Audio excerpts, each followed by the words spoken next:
Welcome back to the channel. Today, we delve into a cornerstone of Buddhist practice, how cultivating a pure mind can dissolve karmic obstructions, leading us toward unshakable inner freedom and profound wisdom. Many practitioners encounter obstacles in their spiritual journey, inner turmoil, repeated life challenges, or an enduring sense of being trapped by past actions.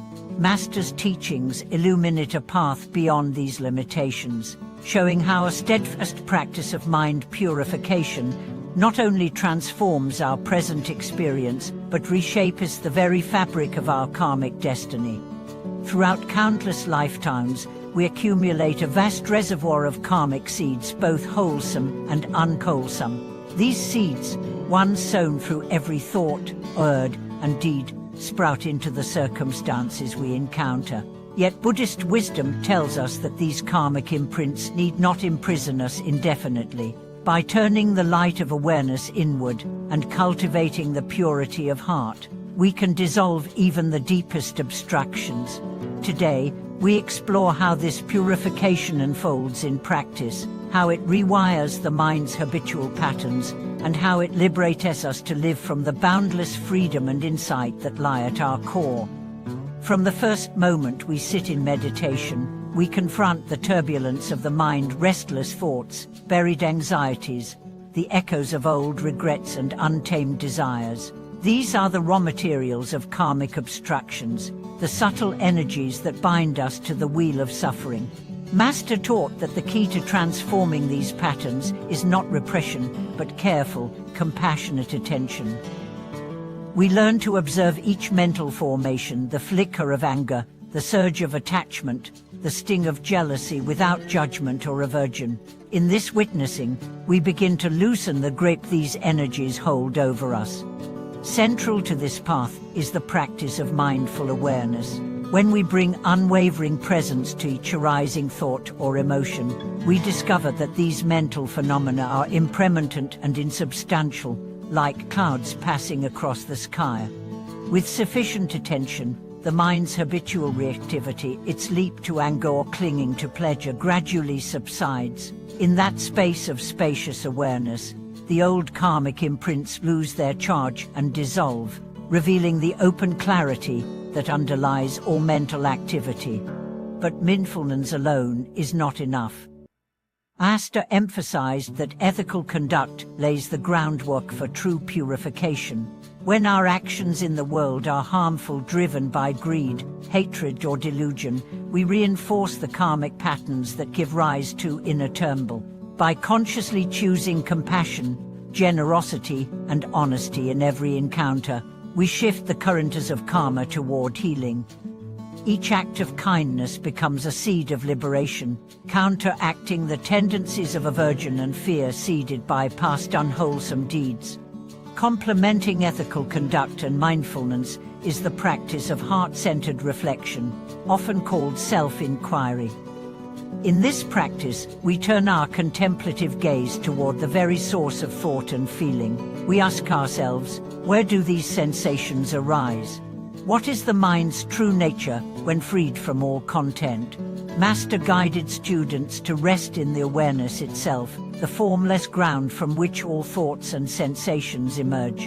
In that state of pure presence, the mind's habitual narratives fall silent, and the deep-rooted karmic tendencies unravel on their own. Integrated into daily life, these practices become a living meditation. Whether washing dishes, walking along a forest path, or conversing with a friend, we bring mindful presence to every moment, accompanied by the intention to act with integrity and compassion. Over time, this seamless thread of awareness weaves a new tapestry of experience, and one in which the mind is no longer hostage to past patterns, but is free to respond with clarity and kindness to whatever rises. As the mind's obstructions fade, we begin to taste the limitless freedom that lies beyond karma's wheel. Decisions become guided by wisdom rather than impulse. Relationships are rooted in genuine understanding rather than fear-driven clinging. Life's inevitable changes evoke open curiosity rather than despair. In this liberated state, we access the wellspring of insight that perceives the interdependent dance of all phenomena, unveiling the unity of self and other. Master taught that beyond mindfulness and ethical conduct, the vow of unwavering resolve is essential. When we recognize a particular pattern, perhaps a recurring anger or fear, we make a heartfelt vow to observe its arising with tender attention. This vow isn't an ironclad self-discipline, but a compassionate promise. I will not flee from this pain, I will meet it with loving awareness. Each time the pattern reappears, we gently recall our vow, using it as an anchor to steady the heart. Over time, the mere act of remembering this promise generates a field of supportive energy, weakening the pattern's power until it no longer controls us. Devotional practices further bolster purification. Master encouraged the recitation of protective mantras or sacred names as a way to gather the mind's scattered energy.